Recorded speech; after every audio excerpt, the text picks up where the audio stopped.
Bienvenue sur Design et Maracas et plus particulièrement sur la playlist Sketch et Maracas et aujourd'hui nous allons voir dans cette dernière vidéo sur les bases de Sketch tout ce qui va être les nested symboles. Donc les nested symboles c'est en gros des symboles avancés. Ici on va créer des symboles imbriqués dans d'autres symboles. Voilà. En gros je vais créer un symbole avec tout cet élément qui est ici. En gros on va reproduire plus ou moins une sorte de e-shop de whisky. Voilà. Donc je vais pouvoir multiplier les produits, en avoir plusieurs très facilement et aussi venir en changer leur état, c'est-à-dire savoir s'ils sont en stock ou pas. S'ils sont pas en stock, on va venir changer le bouton là pour lui mettre dans l'incapacité, si vous voulez, de venir l'ajouter au panier. Et ensuite on va venir modifier les notes ici. Pour l'instant donc j'ai le symbole classique de la barre d'état d'iPhone, iOS. J'ai un calque pour le nom, un calque de texte pour le nom du whisky, un calque de texte pour le sous-titre du whisky, j'ai une forme dans laquelle je vais venir mettre une image, j'ai ici un groupe stock, mais je pense que je vais supprimer le rectangle, je suis pas sûr de garder ça, mais quoi, pour l'instant j'ai un rectangle et calque de stock, pour l'instant j'ai juste une forme pour les notes, je vais venir mettre des étoiles dedans, donc ça va aller de 1 à 5. J'ai un calque de texte pour la description du produit, j'ai un calque de texte pour le prix, et j'ai un bouton de call to action ici, et du coup lui aussi on va venir le modifier.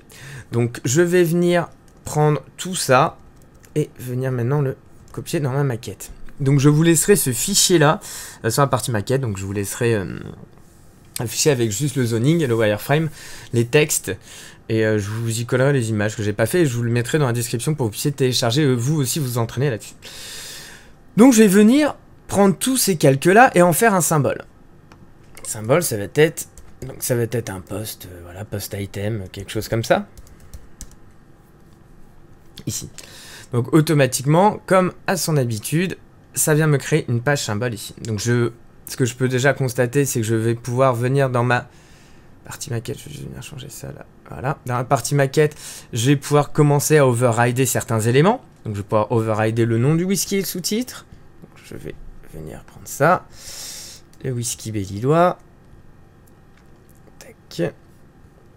Donc ça, on a déjà vu ça dans la première partie, hein, la première vidéo sur les symboles. Ça ne devrait pas vous être inconnu.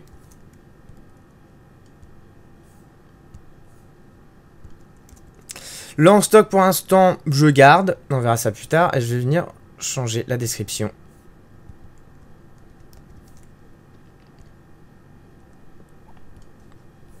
Tac, ici. Voilà. Alors maintenant, moi, ce qui va m'intéresser, c'est de venir, d'avoir la possibilité d'overrider l'image. On peut constater ici dans notre inspecteur qu'on ne peut pas le faire, tout simplement parce que pour l'instant, c'est considéré comme une forme et non pas comme un élément qui pourrait contenir notre image. Donc je vais retourner dans symbole, je vais venir sélectionner ma forme, lui mettre remplissage, un pattern, et dans ce pattern, venir choisir une image, tac, du whisky de Belle-Île. Ici. Et donc si je reviens sur ma maquette, à partir de là, j'aurai la possibilité de venir choisir une image et de venir plutôt mettre celui du Nika, par exemple. Donc je vais pouvoir facilement maintenant overrider tout ça. Je remets celui de Belle-Île. Et ça, c'est quelque chose qu'on a vu jusqu'ici, c'est des choses que nous avons vues dans la précédente vidéo. Alors maintenant, moi, ce qui m'a intéressé, c'est donc de venir créer des états différents, c'est-à-dire avoir la possibilité de choisir si c'est en stock ou pas en stock, et pas seulement de venir choisir ici d'écrire par exemple épuisé, quelque chose comme ça. Donc je vais revenir dans symbole et je vais d'abord faire les notes. Alors pour ce faire, je vais devoir créer une instance, en fait créer un symbole ici de notes pour pouvoir le faire varier et pour pouvoir lui en mettre plusieurs types différents. Donc je sélectionne mon élément, je viens en créer un symbole que je vais appeler note et automatiquement ça sera venu me créer mon petit symbole ici.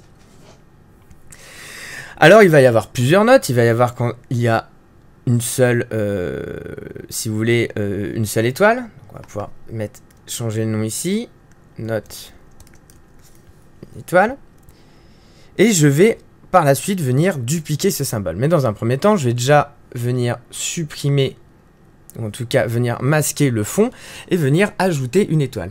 Pour ajouter une étoile, j'utilise le logiciel Nucleo que vous pourrez trouver à cette adresse-là. Je mettrai aussi dans la description. Qui est gratuit, en tout cas il y a une version freemium qui est disponible pour Mac et PC. Je vais arriver ici, tiens on va mettre des notes sketch, voilà. juste pour le fun. Alors, je reviens ici.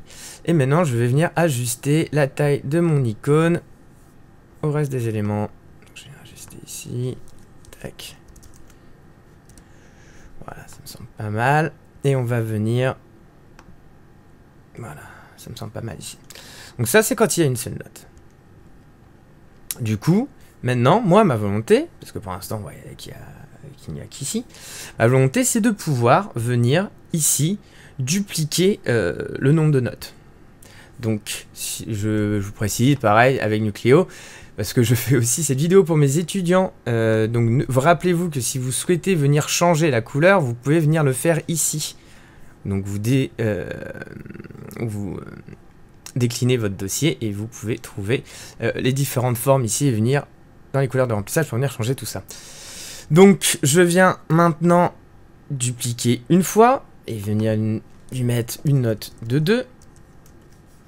Voilà, et je vais venir prendre le symbole et venir, voilà, l'espacer de 10. Et je vais pouvoir venir faire ça après pour le reste. Donc je vous passe tout ça en accéléré parce que vous aurez compris le principe. C'est parti.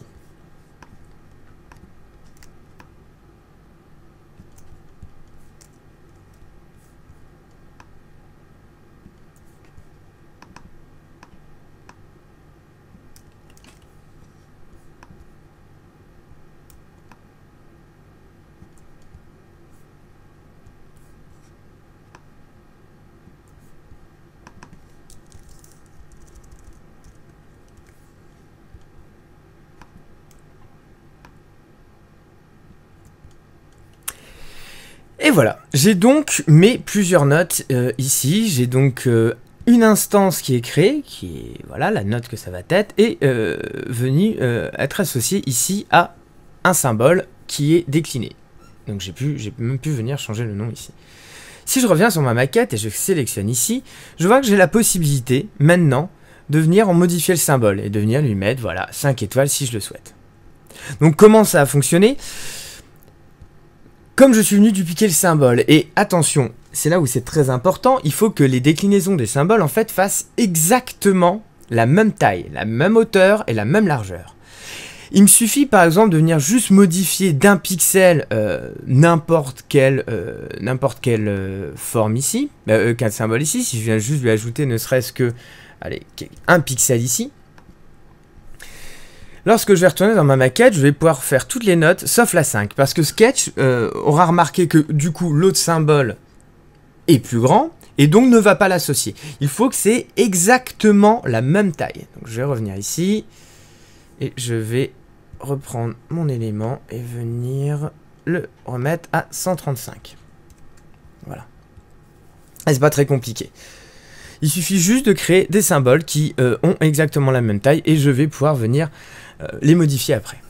Donc pour stock, ça va être plus ou moins la même chose. C'est pour ça qu'en fait, je suis venu créer un rectangle ici. C'est pour avoir à peu près, en gros, je crée une taille de symbole et je vais pouvoir mettre mon contenu à l'intérieur. Donc comme je ne savais pas exactement le contenu que j'allais mettre dedans, j'ai tout simplement mis quelque chose d'un peu plus grand parce que de toute façon, je compte rien mettre ici, donc ça changeait pas vraiment le problème. Donc je peux venir ici. Ce groupe qui est ici, je vais le convertir. Stock. Donc du coup, ça me crée un symbole stock ici.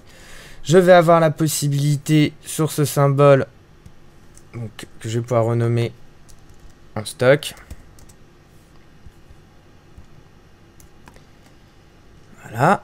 Je vais pouvoir le dupliquer et cette fois-ci, je ne vais pas lui donner... Oh là là, tac, non. Alors là, attention, j'ai fait une erreur, je suis venu dupliquer le dossier et je ne suis pas venu dupliquer le symbole, donc ça ne peut pas marcher.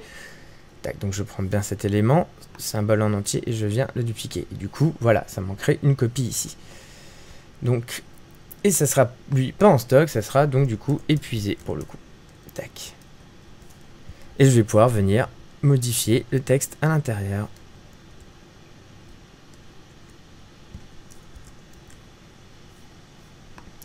Et je vais venir recoller ici notre élément. Et je vais pouvoir venir lui enlever tout simplement le rectangle ici et ici et venir en changer la couleur. Quand c'est en stock, je veux que ça soit en vert par exemple. C'est pas le plus beau vert que j'ai, mais bon, on aura compris le principe. On va prendre tac, le bleu, et ici on va prendre, quand c'est épuisé, un rouge. Voilà. Et du coup, à partir de là, sur ma maquette, je vais pouvoir venir choisir si je veux que ça soit en stock ou épuisé. Donc on va faire exactement la même chose pour le bouton, et je pense qu'à partir de là vous aurez compris un peu tout ce système. De toute façon qu'on aura l'occasion de revoir en janvier avec, on va faire toute une interface de blog. On va commencer par quelque chose de simple et on va pouvoir revenir reproduire tout ça. Donc du coup pareil ici, je reprends mon call to action, tac, mon call to action de panier, ce qui me crée un symbole ici. Donc je vais mettre ajout.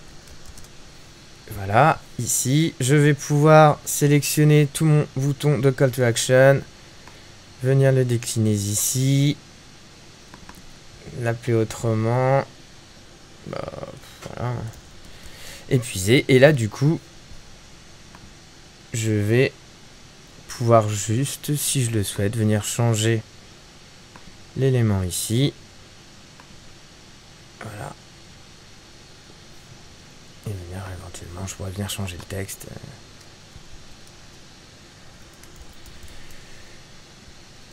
Et afin qu'ici, il soit parfaitement centré tout le temps, on le met ici. Voilà, et j'aurais dû faire la même chose pour mon texte ici. Je vais parfaitement le centrer avec ça aussi. Et du coup, après, peu importe ce que vous allez mettre à l'intérieur comme texte, de toute façon, il sera toujours centré sur votre bouton. Et donc si je reviens sur ma maquette, je vais avoir la possibilité maintenant de venir changer le bouton de call to action. Voilà.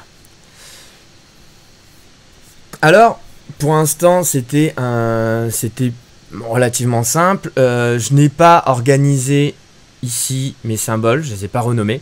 Sachez que c'est possible de venir renommer ça, parce que pour l'instant, si je vais dans Insert, Symbole, je vais me retrouver avec tous mes symboles ici. Imaginons que l'on souhaite venir réunir toutes les notes d'un côté, c'est lorsque je crée mon symbole ici, tout va jouer avec les noms. Donc je vais venir refermer ça. Et en fait, pour venir organiser nos symboles à l'intérieur, avec les noms, je vais pouvoir leur dire, bah, par exemple, je veux que ça soit une note. Je vais mettre, donc du coup, ça sera rangé dans la catégorie note. Tac, tac, je vais mettre slash et note 1. Et là, à partir de là, j'aurai la possibilité, lorsque je vais avoir des symboles d'à peu près la même taille qui disposent d'un même nom, avec le slash, tac.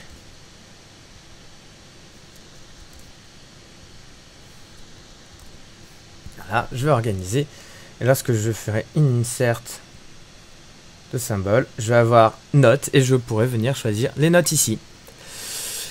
Donc voilà, donc on a vu comment utiliser les symboles d'une manière assez simple. Vous pouvez constater à quel point ça reste super pratique. Si je passe à ma maquette maintenant, tac, je vais pouvoir dire, bah voilà, le Nika, bon attendez, enfin le Whisky Belly doit, bon je l'ai pas goûté mais il paraît que ça se pose en d'or, donc du coup je vais mettre cette note là.